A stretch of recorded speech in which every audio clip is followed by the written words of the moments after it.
67ാമത് സംസ്ഥാന സ്കൂൾ കായികമേളയുടെ ആദ്യ 4 അത്ലറ്റിക് മത്സരങ്ങൾ അവസാനിച്ചപ്പോൾ 3000 മീറ്ററിലെ സമ്പൂർണ്ണ സ്വർണ്ണങ്ങൾ നേടിയിരിക്കുന്നത് പാലക്കാടാണ്. അതും പാലക്കാട് മുണ്ടൂർ പറളി 2 സ്കൂളുകളിലെ വിദ്യാർത്ഥികളാണ് ഈ സ്വർണ്ണങ്ങൾ നേടിയിരിക്കുന്നത്. ഈ സ്വർണ്ണം നേടിയ 4 പേര് നമുക്കൊപ്പം ചേരുന്നുണ്ട്. ജൂനിയർ ആൺകുട്ടികളിൽ സ്വർണ്ണം നേടിയ ആദർശ്, സീനിയർ ആൺകുട്ടികളിൽ സ്വർണ്ണം നേടിയ ജഗന്നാഥനുണ്ട്, സീനിയർ പെൺകുട്ടികളിൽ സ്വർണ്ണം നേടിയ വിദ്യാർത്ഥിയുണ്ട്, മത്സരാർത്ഥിയുണ്ട്, ജൂനിയർ പെൺകുട്ടികൾ സ്വർണ്ണ നേടിയ വിദ്യാർത്ഥികൾ 4 പേരുണ്ട്. അപ്പോൾ നമുക്ക് അവരുടെ വിശേഷങ്ങളിലേക്ക് കിടക്കാം. അപ്പം ആദർശ്, എങ്ങനെയുണ്ടായിരുന്നു? ആദ്യമായിട്ടാണോ പങ്കെടുക്കുന്നത്? ഇതിനു മുമ്പ് പങ്കെടുത്തിട്ടുണ്ടോ? എങ്ങനെയുണ്ടായിരുന്നു? എല്ലാം പറയണം. ഇതിന് മുമ്പ് പങ്കെടുത്തിട്ടുണ്ട്. സ്റ്റേറ്റിൽ ആദ്യമായിട്ടാണ് ഫസ്റ്റ് വരുന്നത്.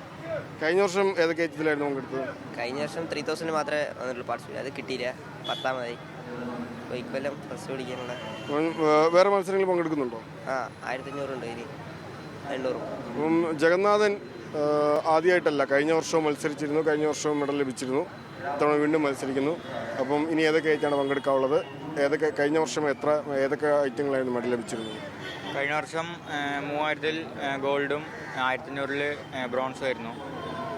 ഈ വട്ടം 3000-ൽ ഗോൾഡ് നേടിയതിൽ സന്തോഷമുണ്ട്. ഇനി എനിക്ക് ക്രോസ് കൺട്രി ഉണ്ട് ലാസ്റ്റ് ദിവസം.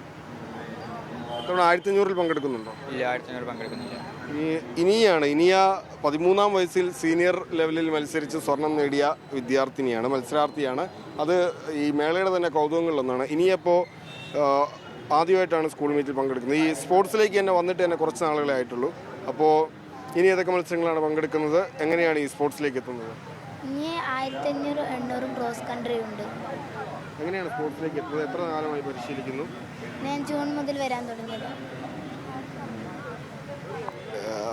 ഇനിയ അപ്പോൾ പറളി സ്കൂളിലാണ് പഠിക്കുന്നത്. അപ്പം ഈ പരിശീലനമൊക്കെ എങ്ങനെയാണ് അവിടുത്തെ?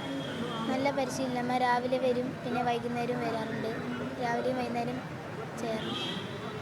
അർച്ചന കഴിഞ്ഞ വർഷവും മെഡൽ നേടിയിരുന്നു അല്ലേ? കഴിഞ്ഞ വർഷം മെഡൽ നേടി, ഇത്തവണയും മെഡൽ ലഭിക്കുന്നു. അപ്പം ഇനി ഏതൊക്കെ ഐറ്റമാണുള്ളത്? കഴിഞ്ഞ വർഷം ഏതൊക്കെ ഐറ്റങ്ങളാണ് മെഡൽ ലഭിച്ചത്? ദേശീയ തലത്തിലേക്ക് പോകുമ്പോഴുള്ള പ്രതീക്ഷകൾ എന്തൊക്കെയാണ്? കഴിഞ്ഞ വർഷം 1500-ൽ തേർഡ്, 3000-ൽ ഫസ്റ്റ് ആയിരുന്നു. ഇപ്രാവശ്യം 3000-ൽ ഫസ്റ്റ്, നാളെ 1500 ഉണ്ട്. ഞാൻ ചെയ്യണമെന്നാണ്. ഇനി ദേശീയ തലത്തിലേക്ക് പോകുമ്പോൾ ഒരു പ്രതീക്ഷകൾ എന്തൊക്കെയാണ്? ബെസ്റ്റ് ചെയ്യണമെന്നുണ്ട്.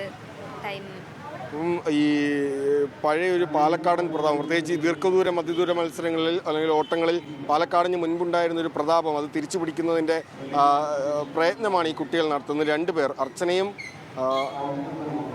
ജഗന്നാഥന് 2 പേരും മുണ്ടൂർ സ്കൂളിലെ വിദ്യാർത്ഥികളാണ്. ഇനിയും ആദർശം പറളിയിലെ വിദ്യാർത്ഥികളാണ്. അപ്പോൾ ഈ മുൻപുമൊക്കെ പാലക്കാടിൻ്റെ കുതിപ്പിന് കഴുത്തേകിയിരുന്ന 2 മികച്ച സ്കൂളുകൾ, 2 ഒരുപാട് പാരമ്പര്യം പറയാനുള്ള, ചരിത്രം പറയാനുള്ള, ഒരുപാട് ദേശീയ താരങ്ങളെ വളർത്തിയെടുത്ത 2 സ്കൂളുകളാണ്. അപ്പോൾ ആ സ്കൂളുകളുടെ പ്രതിനിധികളായാണ് ഇവരിവിടെ എത്തുന്നതും ഈ മീറ്റിലെ ആദ്യ 4 സ്വർണ്ണങ്ങളും കരസ്ഥമാക്കുന്നത്. ഏതായാലും കൂടുതൽ മത്സരങ്ങൾ അവർക്കൊണ്ട്, കൂടുതൽ മെഡലുകൾ നേടുക തന്നെയാണ് അവരുടെ ലക്ഷ്യവും. സനോജ് കുമാർ ബേപ്പൂറിനൊപ്പം നിതിൻ സേവ്യർ, മീഡിയ 1.